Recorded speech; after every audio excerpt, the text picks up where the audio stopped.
கம்பீரமா model alter பண்ணி SP ஆஃபீஸ்னா SP கம்பீரமா இருக்கணும் சார். நான் என்னுடைய மேல்நிலை பள்ளிகளுக்கு சில காம்பவுண்ட் கொஞ்சம் வேணும்.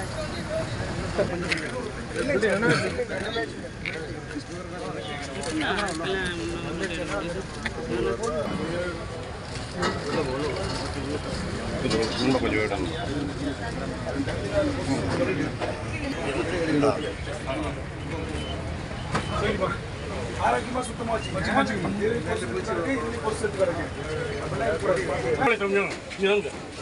எவ்வளவு நாளைக்கு ஸ்டார்ட் பண்ணுறது? யார் முதலாளி? யாரு தூரம் வந்துண்ணா, இப்படி வேணா, நல்லா தூரம் வேணா. ரமேஷ் சார் எவ்வளோமா கொடுத்தாங்க? ரமேஷ் ரூபா வாங்கியிருக்காங்கண்ணா. எவ்வளோ கேட்டாங்க? 2 ரூபா தான். ஏன் 5 ரூபா கேட்டீங்கன்னா சொல்கிறாரு. 5 ரூபா.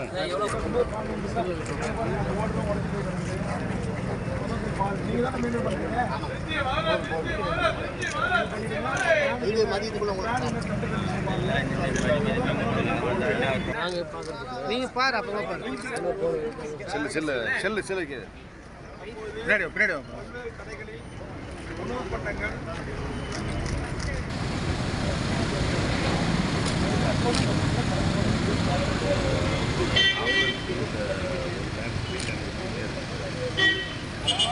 கடைக்கு ஓட்டி வந்தால் மட்டும் அது கூட தனி நாங்கள் அரசு கட் பண்ணுறோம். 8 கிலோமீட்டர் நீங்கள் பயன்படுத்துகிற சாலை நான் உங்களை நாங்கள் பயன்படுத்துகிறோம். தமிழ்நாடு எல்லா டோலும் ஒரு சட்டம், டோல் ஒரு சட்டம். நீங்கள் பிடி சார் ரயில் செய்து மத்திய அரசு நிறுவனம் நாங்கள் மக்களுடைய சட்டமன்ற குழு சொல்லுது, நீங்கள் 24 மணி நேரமும் அந்த ஆளை போட்டு நீங்கள் அனுமதிக்கப்பட்ட அத்தனை வண்டிகளையும் அந்த வழியாக தான் நீங்கள் விட முடியும். நீங்கள் எந்த காரணத்தை கொண்டு பாஸ் பண்ணி அசம்பிளி செக்ரட்டரி பாஸ் பண்ணுறதோ சரி, district administration local reporters local வண்டிக்கு பாஸ் பண்ண சொன்னாங்க. எந்த ரிப்போர்ட்ஸும் பாஸ் பண்ணுறாங்க. சரி, ஒரு விபத்து ஏற்படுது, ஒரு பெரிய ஒரு இயற்கை பேரிடர் வந்துருது, ஒரு சுனாமி வந்துருது, மந்திரிக்காக போகணும், உங்கள்கிட்ட கப்பம் கட்டி தான் போகணும் லோக்கல் பஸ்ஸு. அதெல்லாம் நீங்கள் லோக்கல் அட்ஜஸ்ட் பண்ணி பண்ணணும் சார். இதில் வந்து நீங்கள் வந்து எல்லாத்தையும் நாங்களே அப்படியே சட்டத்தை நேராக பார்க்க முடியாது, புரியுங்களா? நாங்களும் சில இடத்துல உங்கள்கிட்ட அட்ஜஸ்ட் பண்ணி போகிறோம்ல, எதுக்கு உங்கள் அப்படியே சாப்பா அந்த போட்டு நகையை நான் 4 பேரை பிடிச்சி ரிமாண்ட் பண்ண சொன்னேன். காலைல அரெஸ்ட் பண்ணி நைட் வரைக்கும் வச்சுருந்தாங்க. பிடி வந்து ரெக்வஸ்ட் பண்ணார். சரி, நாங்கள் வளைஞ்சு நெளிஞ்சு நாங்கள் கொடுத்த பைண்டிங் நாங்களே திரும்ப பெற்று அரெஸ்ட் வேணா ஒரு பெண்ணு இருக்கிறாங்கன்ட்டு நான் அனுப்பணும்ல. அப்போ நாங்கள் அட்ஜஸ்ட் பண்ணி போகிறோம்ல உங்ககிட்ட. நேற்று உங்களை ரிமாண்ட் பண்ணுறதுக்கு எவ்வளோ நேரம் ஆகும்? 120 கிலோமீட்டர் ஃபுல்லாக எஸ்பி கான்வாய் போட்டு எஸ்பி லைன் போட்டு வராரு.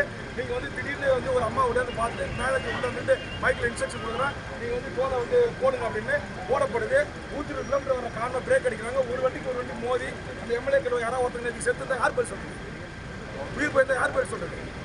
வந்து இடிச்சதுனால அண்ணா நகர் எம்எல்ஏக்கு முட்டி போச்சு. நாமக்கல் எம்எல்ஏவுக்கு இன்னைக்கு போச்சு. நீங்கள் கம்பெனிக்கு வர முடியல, ஹாஸ்பிட்டலுக்கு செக்கப் போயிருக்காங்க. மக்கள் வரி பணத்தில் அரசாங்கம் நடத்துகிற டோல்கேட் இப்படி அப்புறம் தனியார் ஏன் கொள்ளடிக்க மாட்டான்? நேராக இந்திய நாட்டுக்கு ஒட்டுமொத்த வருவாயே வச்சுட்டு போகிறது நீங்கள் தான் கொண்டு கொடுக்க போறீங்களா? விக்கிரவாண்டி டோல்கேட்டு உள்ளூர் அப்பா விவசாயி ஆட்டோ தொழிலாளி ஒரு உள்ளூர்காரன் இந்த ஊருக்காரன் இங்கே நாளைக்கு காலேஜுக்கு போவான், திருப்பி காலேஜுக்கு முடிச்சு வீட்டுக்கு வருவான், ஒரு சாவுக்கு போவான், திரும்ப வீட்டுக்கு வருவான். அதுக்காக நீ போகும்போது வரும்போது 100 ரூபா கேட்பீங்களா? மனச்சாட்சி வேண்டாம் சார் உங்களுக்கு? எவ்வளோ ஒவ்வொரு முறையும் நான் சொல்கிறேன், இதுக்காக எத்தனை போராட்டம் பண்ணி உங்கள் டைரக்ட் லெவலில் எல்லாத்தையும் சொல்கிறேன். அப்படின்னா வசூல் பண்ணி போட்டு போய் நீங்கள் ஒன்றியத்துக்கு வீடு போறீங்க. 121 கோடி ரூபா சட்டத்துக்கு புறமா 22 கோடி ரூபா வசூல் பண்ணிருக்கீங்க. இந்திய நாட்டுடைய தனித்துறை ஆடிட் ரிப்போர்ட் சொல்லுது. உங்கள் விக்கிரவாண்டி டோல்கேட்டு, பரந்தூர் டோல்கேட் உட்பட இந்த நம்ம தமிழ்நாட்டில் மட்டுமே 54 டோல்கேட் வேறு எந்த ஸ்டேட்லையுமே கிடையாது. 60 கிலோமீட்டருக்குள்ள தான் டோல்கேட் அமைக்கணும். நீங்கள் எப்படி டோல்கேட் அமைச்சிருக்கீங்க? இந்த தாசி 60 கிலோமீட்டருக்குள்ள ப்ராப்பராக அமைச்சிருக்கீங்க. இன்னும் ஆத்தூர் வரைக்கும் ரோடே போடல, 4 வழி சாலையே போடல.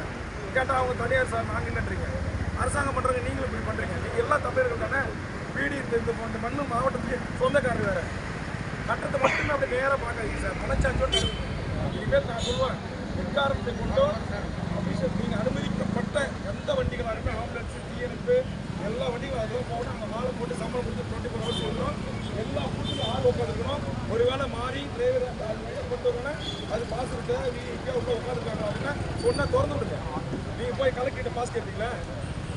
ஐஜி கிட்ட பாஸ் கேட்பீங்களா? மட்டும் சொந்த வண்டியில் வராது. ஐஜி டிஜிபிட்ட கேட்பீங்களா? ஹோம் செக்ரட்டரி கேட்பீங்களா? அடிஷனல் கலெக்டர் கேட்பீங்களா? அவங்க ஒரு என்எஸ் ஆஃபீஸர், டைரக்ட் ஐஏஎஸ், அவங்களை பார்த்தாலே நீங்கள் வந்து ஒரு ஐஏஎஸ் ஆஃபீஸர் கேரள மேடம் கம்மிட்டு போன்னு சொல்லுவீங்களா? அவங்க டோல்கேட் ஊழியர் பூரா அப்படி தான் நடந்துக்கிறாங்க. ஒரு மட்டும் இல்லை, ஒரு மரியாதை இல்லை. தயவு செய்து திருத்திங்க.